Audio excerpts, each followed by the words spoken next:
What's going on, you guys? Nick here with Nick Strength and Power. So the scorecards have been released for the 2025 Pittsburgh Pro. So I'm going to go ahead and do the scorecard review right now. So it's an interesting scorecard. I've never seen a scorecard like this before. So it was reflected on the scorecards that Nick Walker and Derek Lunsford were actually tied, and this is a bit confusing. So if you thought that Nick Walker won prejudging after prejudging, you would be correct. Nick Walker did win prejudging by 1 point, a score of 8-7. And again, just to re-explain how bodybuilding works, I do this every time I look at a scorecard just to make sure people understand. The lower score wins. Your score is reflective of the placing that the judges have you in. So if a judge has you in first, 3 judges, whatever, your score will be 3.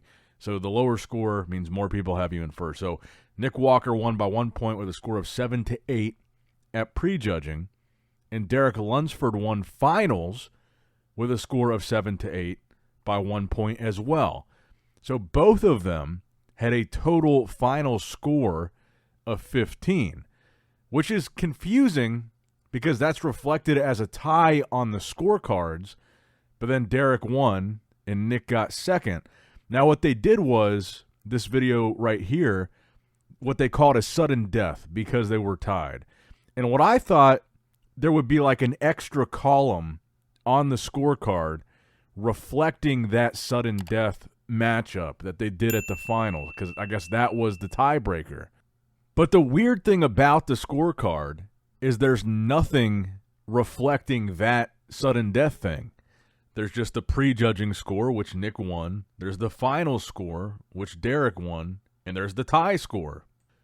So it's definitely a bit confusing. And I think without question, this was one of the closest top twos that we've seen in a very long time. And since I posted my finals recap, I've had a chance to read some comments on YouTube and Instagram. This is probably one of the most vocal reactions that I've seen in a long time from the fans as far as their disapproval of an outcome of a bodybuilding show. I think overwhelmingly the majority of people seem to have had Nick Walker winning the show. And especially, like I said, if you thought that after prejudging, you were correct. Nick Walker was winning off of prejudging, after prejudging.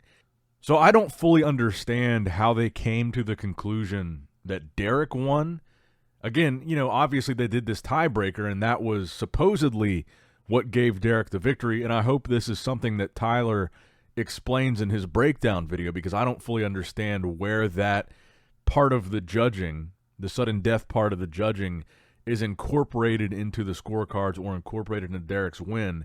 And I don't know, you know, Derek did look a little bit tighter at the finals, and maybe that's what gave him the edge. Nick's midsection looked a little bit more distended at the finals. Maybe that's what gave Nick the disadvantage. I'm curious to hear what you guys think, though, in the comments below.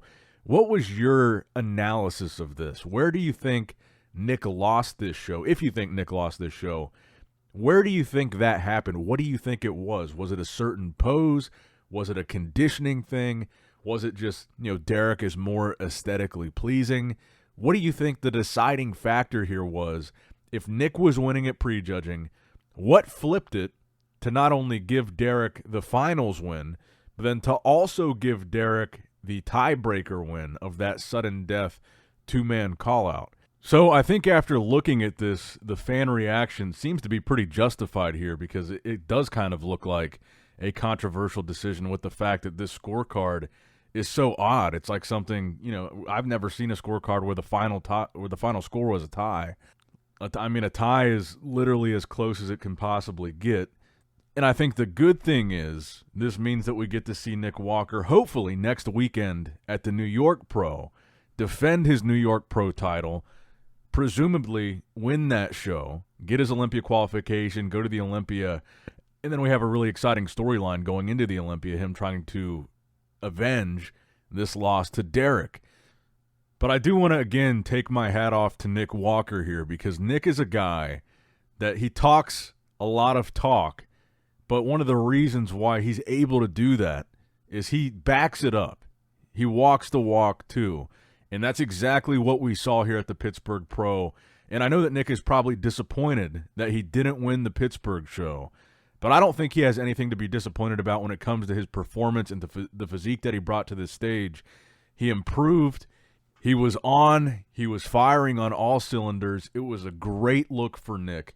And I think that this will continue to fuel him through the New York Pro and all the way through the Olympia, especially seeing the reaction from the fans. I mean, so many people had counted Nick out and said, he's done. He's never going to be back.